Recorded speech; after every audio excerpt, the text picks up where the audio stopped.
So I finished We the Living by Ayn Rand earlier this year, and I'd say of her 4 fiction books, this was my least favorite. Not to say that it was bad, but I just didn't enjoy it near as much as the others. Anthem was rather short, sweet, and to the point, and thus it's just a quick read. Fountainhead and Atlas Shrugged were fantastic, whereas We the Living it had a good ending, but it didn't hold my interest the whole way through. Actually, what happened was I picked up the book maybe early last year, read the first half of it because it's divided into 2 sections, and then just put it down. I just couldn't get around to reading, and it didn't hold my interest, so I picked it up maybe just a few months ago, started back at the first half, and finished the whole thing in maybe 2 days.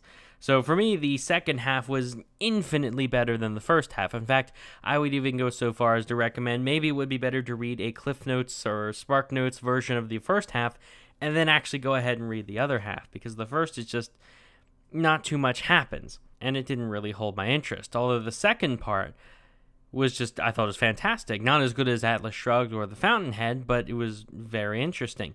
It was actually rather interesting to read her first book last of all her fiction, because she has these same characters that evolve throughout her book. So whereas John Galt is kind of the same character as Howard Rourke in The Fountainhead, they represent like the ideal.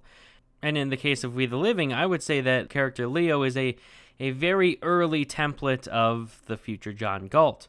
And there's also another character that I'd say is the early version of like a Gale Winand. And also the main character, Kira, you can tell is basically just herself. She's her own character. While everything is fiction, like the personality of the character is similar to who she is. So that's it's as close as you'll ever get to an autobiography. And now at this point, I'm going to spoil the ending. So if you're planning on reading it, which I would recommend, like I said earlier, maybe kind of fly through the first part and then maybe really focus on the second part. I think that's the best way to go about it. But anyway, spoilers, the ending. That was probably the best part, and simultaneously the worst part, in a different way, because it was the best part in that there's something about these books about the Soviet Union, whether fiction or nonfiction, these kind of things that they just like they have a point. The overarching point is that there are no happy endings. Like, it's rather interesting because I read the Gulag Archipelago. I just finished 1984, and these kind of books about like a dystopian communist future, the point is that there are no happy endings. And that's the sad thing. Like, there's nothing good happens. It's all terrible. The best thing that ever happens is we know that the Soviet Union ended up collapsing.